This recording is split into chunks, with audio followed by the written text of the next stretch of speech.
Ano balita? Tanong ko sa tauhan na tinawagan ko. Wala po si Miss Kaylin sa 3 bahay na tiningnan namin dito sa Quezon City at Mandaluyong. May isa po siyang property sa Nasugbu sa Batangas na pinuntahan na ng team ni Brian.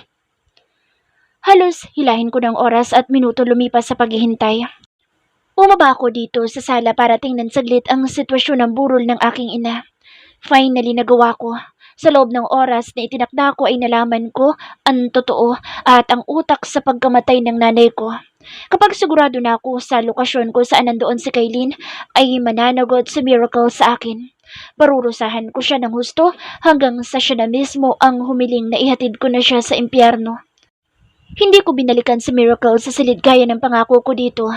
Abala ko sa pag-track at pag-locate kay Kaylin sa mga lugar kung saan siya posibleng itinago ni Miracle. Boss, si Brian po. Inabot ko ang cellphone ko na nakalapat sa mesa kung saan abala kaming lahat. Boss, confirm. Positive. Nandito si Miss Kaylin sa isa sa beach house na pag-aari ni Miracle dito sa Batangas. Napapikit ako at nakahinga ng maluwag. May kasama siya dito, boss. Isang lalaki na alam kong familiar kayo. Salubong ang kilay na tanong ko. Nagpupuyos ako sa galit. Nagpupuyos sa galit ang dibdib ko knowing na may ibang lalaking kasama ang mahal ko. It's Joel Ferrer. Dating boyfriend ni Miss Kaylin. Shit! Diyan ka lang at bantayan mo sila. Siguraduhin mo na walang gagawin na hindi maganda ang tarantado na iya sa asawa ko. Bulyaw ko dito. Send me the location. Pupunta ako dyan ngayon din. Kayo, maiwan kayo dito at siguraduhin ninyo na hindi makakatakas ang kahit isa sa mga tarantadong nasa basement maging si Miracle. Mananagot kayo sa akin oras na pumalpak kayo. Mabilis na sumagot ang mga ito at yumuko nang tumayo ako. Dala ang mataas na kalibre ng baril at kasama mga tauhan ko na umalis ako para personal na kunin ang asawa ko sa walang hiyang lalaking kasama niya sa beach house na susunugin ko. Saglit na lang, magkikita na ulit kami ng babaeng mahal ko at kapag nangyari iyon, ay hindi ko nahahayaan na muling mangyari ang lahat ng ito sa kanya. Madaling araw na makarating ako kasama ang mga tauhan ko sa isang liblib na isla na pag-aari ni Miracle dito sa Nasugbu, Batangas. Kung walang pagtuturo sa lugar na ito ay malabong mahanap at matagpuan ko si Kaylin dito. Kahit na sino ay hindi aakalain na may taong nakatira dito dahil nasa tagong bahagi ito ng lugar. Kung sa bagay, sa mga taon tulad ni Miracle ay pabor ito. Kahit ako ang nasa kalagayan niya, dito rin ako gagawa ng safe house kung saan mahirap matuntun at marating ng mga ordinaryong tao lamang. Sino nga ba naman ang mag-aakala na may tao dito, lalo pa at liblib at masyadong matarik ang lugar? Risky pa na nagbangka kami para hindi mabulabog ang mga tauhan ni Miracle na nakapaligid sa lugar. Matutulis ang mga bato at malalaki din ang mga alon. Dapat ay chopper ang gagamitin ko papunta dito pero dahil na rin sa advice ni Brian, ay nagbangka kami para mapasok ito. Kumusta ang status ng lugar na ito?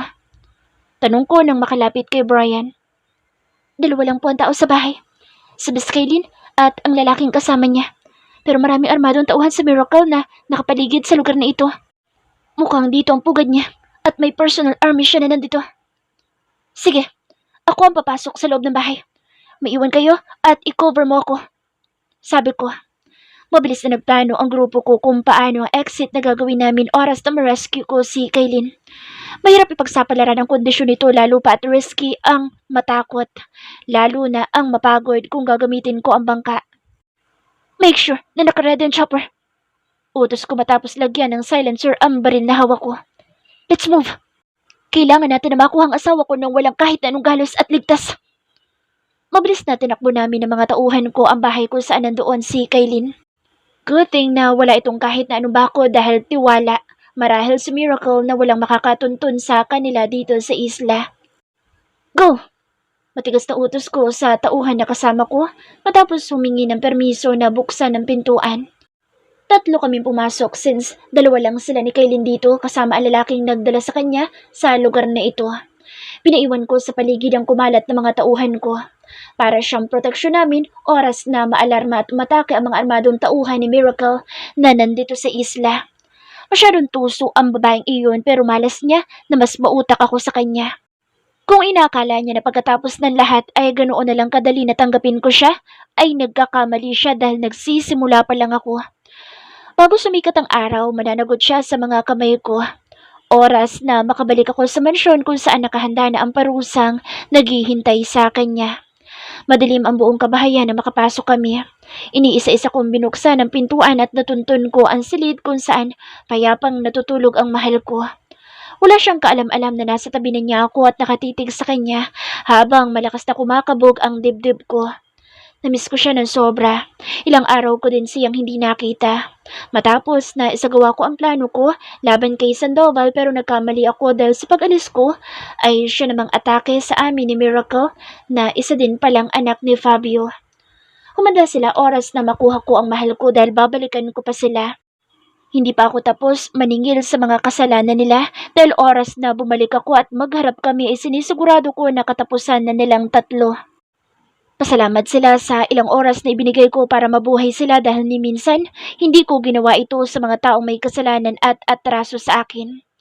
Malakas na kalabog sa katabing silid ang narinig ko. Mukhang nagising na ang demonyo na lalaking nagdala kay Kaylin dito. Hinaplos ko ang mukha ni Kaylin habang mahimbing itong natutulog. Gustuhin ko man na huwag siyang abalahin ay mas makabubuti na maiuwi ko na siya. Napabalikwas ito ng bangon matapos na maramdaman na sumayad sa balat niya ang palad ko. "Sino ka?" Nagulat na tanong nito.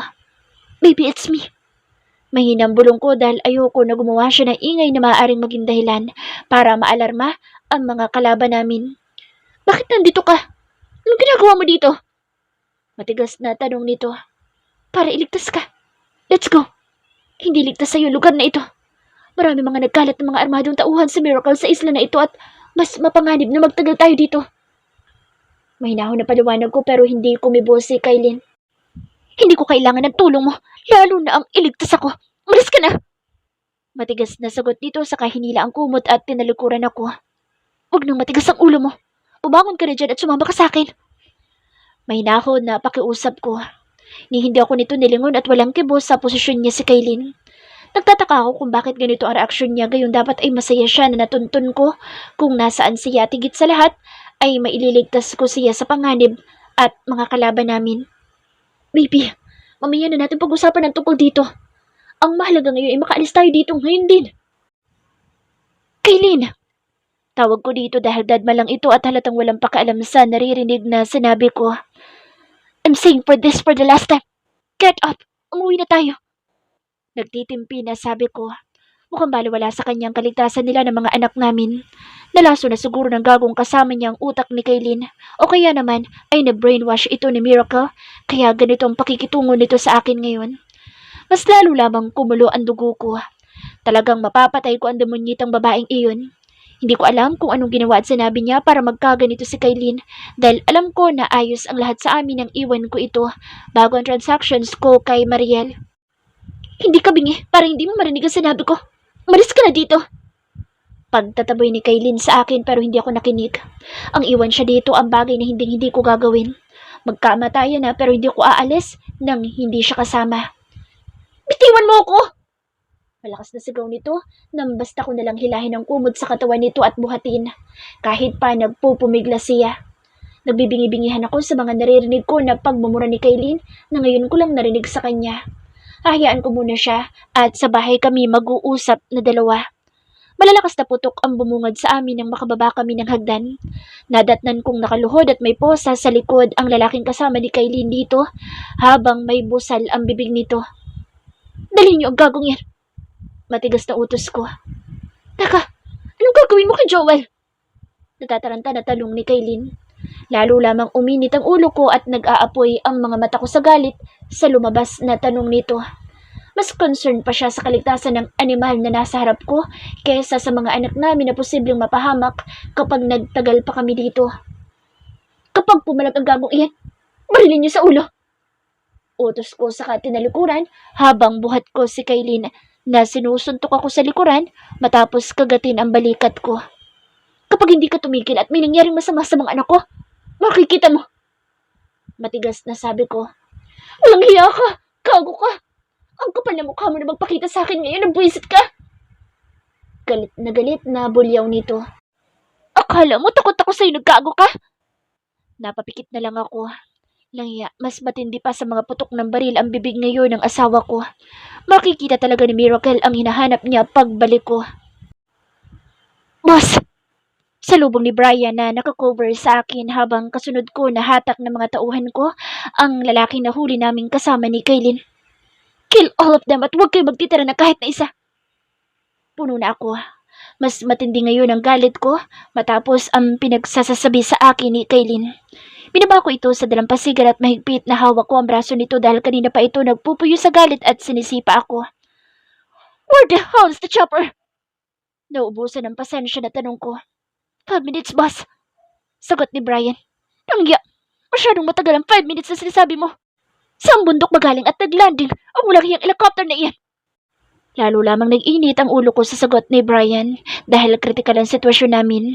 Umuulan ng bala at patuloy ang putukan dahil lumaban ang sabayan ng mga tauhan ni Miracle na nandito sa lugar. Sa loob ng 5 minuto ay maraming pwedeng mangyari, lalo pat ang mga malalaking bato lamang dito sa gilid ng dagat kami nagkukubli. Alam ko na kaya namin sila at willing ako makipagpatayan para sa kaligtasan ni Kaylin pero sa sitwasyon na ito, malaki ang impact sa kanya, lalo na at alam ko kung paano siya na-trauma sa ginawa ni Darwin sa kanya. Boss, masyadong maraming tauhan sa Miracle na nandito.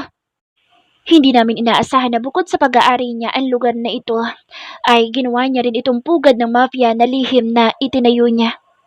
What? Gulat na tanong ko. Hindi niyo man lang inalam ang buong detalye bago kayo sumugod? Hold your position. Hindi tayo pwedeng sumuko na lang. Kaya natin sila kahit gaano pa sila karami. Iyo, dito ka lang at huwag kang gagalaw. Utos ko kay Kaylin na nakatakip ang 2 kamay sa tenga. I hate you! Malakas na bulyaw nito sabay pikit ng mata matapos makitang ikinasak ko ang rifle na hawak ko. Napangisin na lang ako sa ginawa nito. Mamaya kami maghaharap dahil papatayin ko muna ang lahat ng nandito sa islang ito. Wala akong ititira dahil kapag may nabuhay pa sa kanila, ay sigurado kung sa huli ay babalikan din nila ako at ang grupo ko. Sabihin ng malupit ako pero para ito sa kaligtasan ng mga mahalagang tao sa paligid ko. Kaya gagawin ko ito. Sa mundong ginagalawan ko kung saan puno ng masasamang loob at makasalanang nilalang na kagaya ko ay tanging kamatayan ng mga kalaban ko ang solusyon para matahimik ako at mabuhay ng normal ang mga anak ko. Hanggat may mga taong handang iligpit ako at agawin ang posisyon ko, ay mananatili akong demonyo sa mga mata ng mga tao sa paligid at nasasakupan ko. Kylie's Person-Over Voice. Nagising ako nang may maramdaman ako na may mainit na kamay na humahaplos sa pisngi ko at hinahawi ang buhok ko. Malakas man ang kabog ng dibdib ko sa pag-aakala na pinasok ako ni Joel dito sa silid na tinutuluyan ko dahil hindi ko na siya kinausap pa matapos kong bumalik galing sa dalampasigan kanina. Sound rude pero mabuti na iyon para hindi siya umasa na ayos lang ang lahat sa pagitan namin dalawa. Matapos ang ginawa niya sa akin na lalong naging dahilan ng depression at matinding takot nang tinangka niya akong gawa ng masama noon. Nakailang kurap ako na magsalita ang lalaking nakatunghay sa akin. Hindi ako maaaring magkamali. Amoy pa lang niya at maging ang epekto niya sa katawan ko kapag ganitong malapit siya sa akin ay kilala ko na siya kahit hindi ito magsalita. Baby, it's me. Sinasabi ko na nga ba at tamang hinala ko pero teka, anong ginagawa ng manloloko na lalaking ito sa tabi ko? Bakit nandito ka? Nag-init bigla ang ulo ko at sumulak ang galit na 2 araw ko nang kinikimkim dahil sa kanya. Ang kapal na mukha niya na sabihin na ililigtas ako samantalang mas mapanganib pa siya kaysa sa mga taong sinasabi niya. Besides, siya ang dahilan kaya napahamak ako dahil sa may kaugnayan ako sa kanya. Walang pakialam na tinalikuran ko si Nicolo. Ayokong makinig sa kanya at sa mga kasinungalingan na sasabihin niya. Walang hiya siya. Pagkatapos niyang ipangalandakan sa buong mundo at sa national TV na ikakasal na sila ng fiancé niya, ay nandito siya at ililigtas ako. Gustong sumabog ng galit na nasa dibdib ko pero nagpigil ako. Hindi makabubuti sa akin ang magalit na ganito kaya pinili ko na huwag siyang kausapin kahit na para siyang maamuntuta sa likuran ko. Gusto kong sapakin si Nicolo nang bigyan ako nito ng warning. Ano akala niya sa akin, bata, na takot na mapagalitan niya? Gigil na nagtitimpi ako pero nasagad na ako nang hatakin niya ang kumot na nakatakip sa katawan ko at binuhat ako. Gigil na panay ang bulyaw ko habang sinusuntok ang likuran at balikat niya pero wala akong magawa kahit panay ang piglas ko dahil mahigpit na hawak niya ako. Malakas na putukan ang narinig ko matapos na makababa kami sa hagdan. Naabutan at nakita ko si Joel na nakaluhod at nakagapos sa mga kamay habang may takip ang bibig. Nawindang ako sa nakita ko dahil mukhang hindi maganda ang gagawin nila sa taong nagligtas sa akin sa mga masasamang tao na dumukod sa akin kahapon. Panigyan salita ako pero bingi si Nicolo at mukhang hindi ako pinakinggan at tinapunan lang ako ng masamang tingin at sinabing huwag akong gagalaw sa pinagtataguan ko sabay kasan ng barila. Dahil sa galit at inis ko, hindi ko napigilan ang sarili ko at naisigaw ko kung gaano ako kagalit sa kanya. Pero ang walang hiyang si Nicolo, nginisian lang ako. I love you! Lalo lamang sumulak ang dugo ko sa sinabi nito. Ngayon niyo pa naisip sabihin iyon samantalang sayang-saya siyang nakabalandra ang mukha nila ng babaeng pakakasalan niya sa harap ng kamera. Puwisit talaga siya. Makikita niya. Inis na inis ako nakatago sa bato na kulang na lang ay sumuot ako sa ilalim nito. Sa lakas ng mga putukan at pagmumura ng katabi ko, dahil ko pa ang nakapasok sa gera sa Mindanao at nanonood kung paano sila makipagpatayan. Siguro ay nadala ako ng matinding galit kay Nicolo kaya hindi ako nakaramdam ng takot. Lalo na at kumukulo ang dugo ko sa laking katabi ko na seryosong pinapuputukan ng mga kalaban na walang tigil na nakikipagpalitan ng putukan sa grupo nila. Boss, parating na ang chopper! Narinig ko na sigaw ng lalaking kanina pa nakabuntot sa kanya. Alright, kayo na bahala dito. Oras na makasakay na kami. Umalis na kayo. In 3 minutes, sasabog na lugar na ito.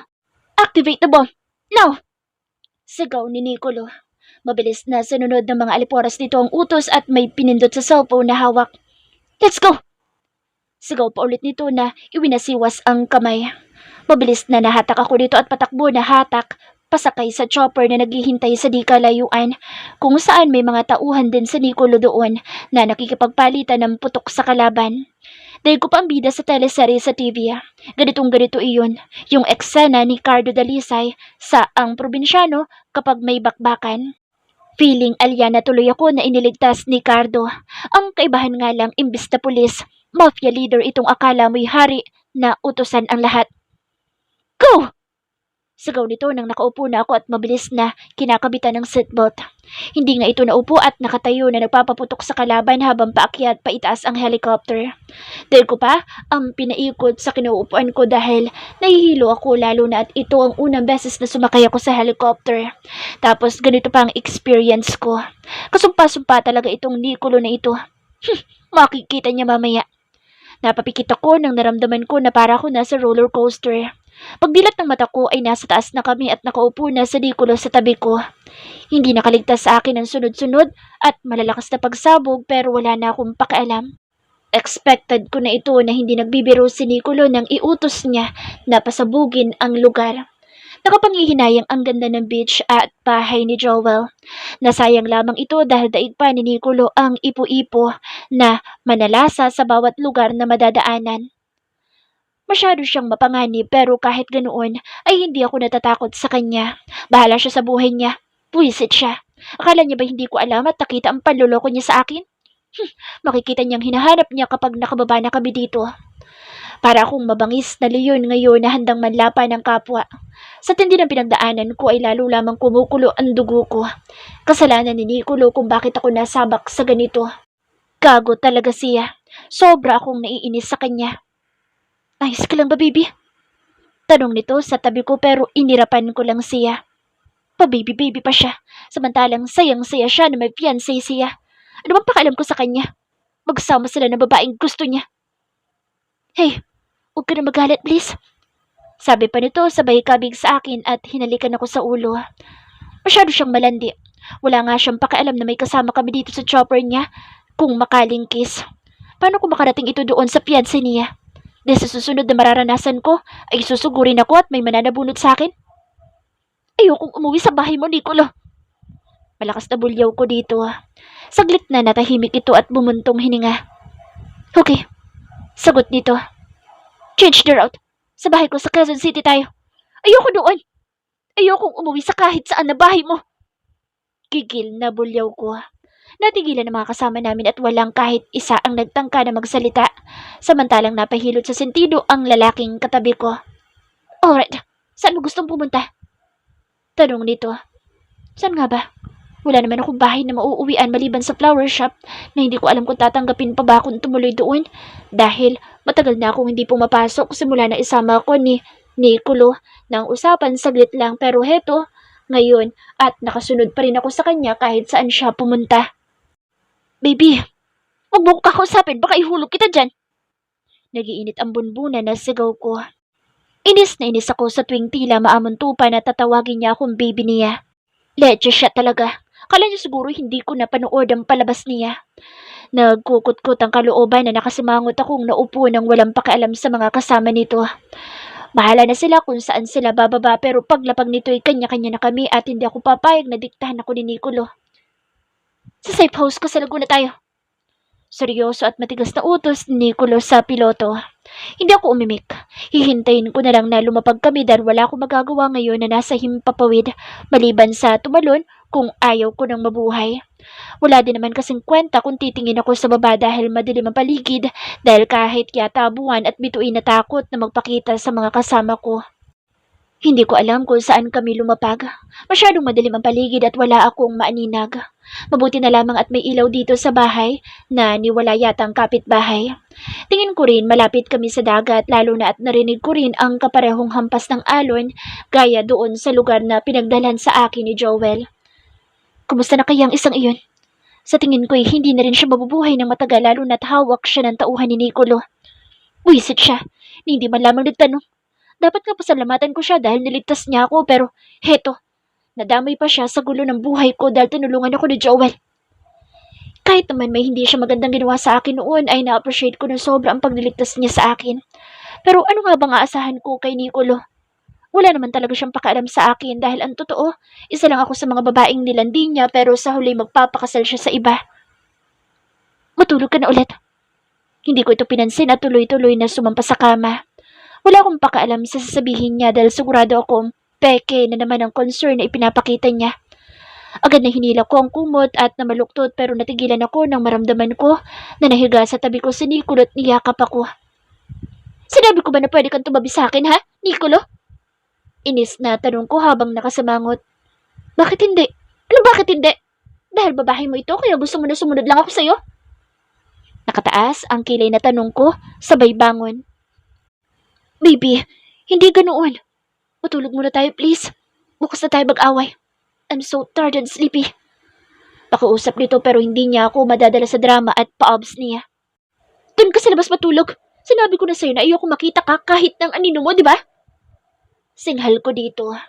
Kita ko kung paano nagdilim ang aura nito nang marinig ang sinabi ko. Handa ako kung sakaling sasaktan niya ako lalo na't alam ko kung gaano siya kalupit sa mga tauhan niya na ni hindi magawang sumagot o tumingin man lamang sa kanya. Iyan ba talagang gusto mo? Tanong nito na akala mo naman ay nasaktan siya sa sinabi ko. Yes! Ayokong makita yung pangit mong pagmumukha. Inis na bulyaw ko sabay padabog na nahiga at walang pakialam na nagbalot ulit ng kumot hanggang leeg. Galit ako sa kanya kaya pasensya siya. Wala din akong pakialam kung siya pa ang may pinaka makapangyarihang tao ngayon sa balat ng lupa dahil may atrasyo siya sa akin. Akala ba ng walang hiyang lalaki na ito ay siya lang ang marunong magalit at matapang? Buwisit siya kaya sa labas siya matulog. Salamat nga siya, sumama pa ako dito dahil wala naman akong choice kundi ang tumira sa isa sa mga ari-arian niya. Kahit mukha akong kabit na itinatago ni Nicolo. Nag-iisip muna ako kung ano ang mabuti at dapat kong gawin. Siguro naman pwede akong humingi ng sustento, total binuntis naman niya ako at 3 pa ito. Ganoon na nga lang muna siguro ang gagawin ko habang inaayos ko ang buhay ko. Ang hirap lang kasing gumalaw nang wala akong ibang makakapitan at masasandalan sa mga pagkakataon na gaya nito. Kung siguro ay may pamilya akong pwedeng lapitan, hindi magiging ganito kamiserable ang buhay ko. Ano nga naman ang aasahan ko sa pamilya ko? Dapat nga sanay na ako na wala sila at hindi sila bahagi ng buhay ko dahil mula't simula, hindi ko naman naramdaman na itinuring nilang kapamilya ako. Kung pwede lang na magalit o magpalit ng mga magulang ay ginawa ko na. Sa dami ng paghihirap ko sa kanila. Bilang nanay na rin ngayon, ayoko na maghirap ang mga anak ko, lalo na't may tatay naman sila. Siguro, tama ang desisyon ko na humingi ng sustento kay Nicolo at hanggang doon na lang iyon. Hindi na ako papayag na hawakan o magkaroon ng physical na ugnayan sa kanya, lalo na't ikakasal na siya. Babae ako at alam ko ang pakiramdam ng masaktan kaya ayoko na ako rin ang maging dahilan para masira ang relasyon ni Nicolo sa babaeng pakakasalan niya. Let's go! Matigas na utos ko sa mga tauhan ko na nasa labas ng safe house ko dito sa Laguna. Boss, paano po si Miss Kaylin? Tanong ni Trix. Dito siya mamamalagi. Maiwan ka dito at ang team mo. Bantayan mo siyang maigi at siguraduhin mo na maibibigay mo ang lahat ng kailangan niya. Seryoso na utos ko pero madilim ang muka dahil sa kamalasan na inabot ko. Nailigtas ko nga ang mahal ko pero daig pa nito ang mabangis na tigre. Ngayon, na matindi ang galit sa akin sa kasalanan na hindi ko alam. Babalik ako sa bahay ko para harapin ang mga taong may utang sa akin, kasama na doon ang lalaking nakita ko at nadakip na kasama ni Kaylin, na nasisiguro ko na siyang nagdala sa kanya sa isla. Boss, pwedeng sumama na lang po ako sa'yo. Iba na lang pong maiwan dito. Kayang-kaya na ni Brian iyan, panigurado. Kumakamot sa ulo na tanong ni Trix. Sinamaan ko ito ng tingin kaya tumahimik ito. Alam ko na takot itong maiwan kay Kaylin dahil sa nakita naman niya kung gaano kabangis ito ngayon, lalo na sa akin. Boss, baka kapag may hiningi siya na hindi ko maibigay, ayokong pag-initan niya. Sigurado akong damay ka rin dahil mainit ang ulo ni Miss Kaylin ngayon. Tarantado!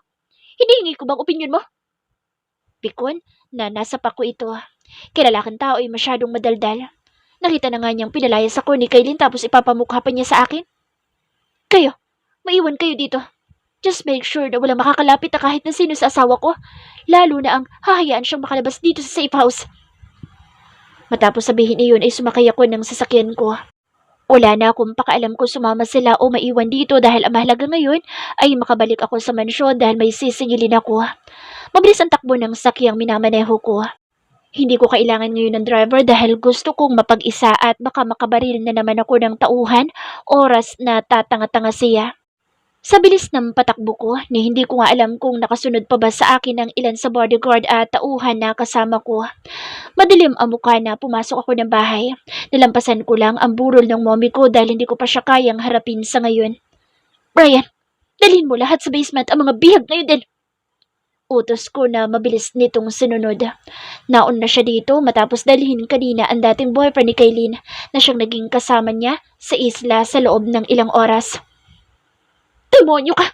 Itiwan mo ako! Kapag nalaman ni Nicolo itong mananagot kayo sa kanya, hindi mo ba alam na ako magiging amo niyo? Malakas na sigaw ni Miracle ang narinig ko nang pumasok ako sa basement.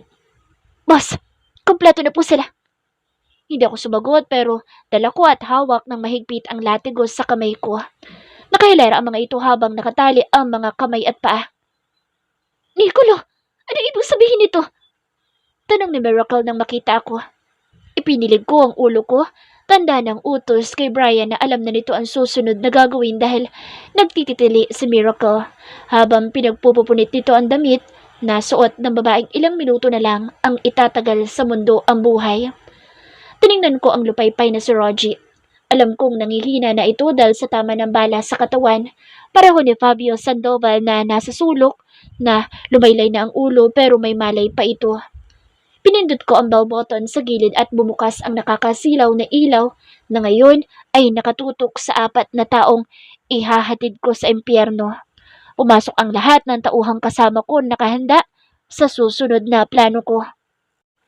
Mondego! Pakawalan mo mga anak ko! Sigaw ng nanghihina na si Sandoval. Mga anak? Sounds interesting. Ginisian ko ito sa kainasinta sa 3 nakatali na pawang may mga busal sa bibig ang mga target ko. Matapos na busalan si Miracle dahil sa nakakakulili na ingay nito. Sino sa kanila mga anak mo? Sila bang 3? Interesadong tanong ko. Hindi ito sumagot kaya ibinaba ko ang baril ko at nilapitan ang nagpupumiglas na si Miracle at malakas na hinataw ng latigo ng paulit-ulit sa katawan. Hanggang sa kulang na lang ay maputol ang ugat at litid sa leeg nito. Pero wala akong narinig maliban sa ungol nito sa tuwing nasasaktan nito. Itinaas ko ang daliri ko para utusan na alisin ang mga busal sa bibig ng mga bihag ko ng mga tauhang nasa likuran ko na naghihintay ng iuutos ko. Akala ko matutupad ka sa usapan. Nanunumbat na tanong ni Miracle nang inisian ko lang matapos tingnan ng matalim. Akala mo ba, ganun lang ako kadaling paglaruan, Miracle? Gusto mong makontrol ako kaya ginamit mo ang mami ko at tinuro ka ng droga para magamit mo at mapasunod sa gusto mo, hindi ba? Kung siguro ay makikita ko ang sarili ko sa salamin, alam ko na katatakutan ako ng lahat dahil sa madilim na aura ko na handang pumatay ng kahit na sino sa mga oras na ito. Hindi ko alam ang Isang malakas na suntok sa muka ang pinakawalan ko kaya nabaling sa kaliwa ang mukha nito. Wrong move, Miracle. Sinabi ko na sa'yo na ayoko ng sinungaling. Madalim ang mukha na sigaw ko sa mukha nito. Malinaw na naririnig ko ang pagmamakaawa ni Roger na huwag kong saktan ang manggagamit na girlfriend niya, pati na rin ang lalaking nagdala kay Kaylin sa isla. Ngayon alam ko na kung sino ang isa pang anak ni Sandoval dahil sa mga bibig rin nila mismo lumalabas ang katotohanan. Binitawan ko sa Miracle at sinunggaban ang lalaking ex-boyfriend ni Kaylin.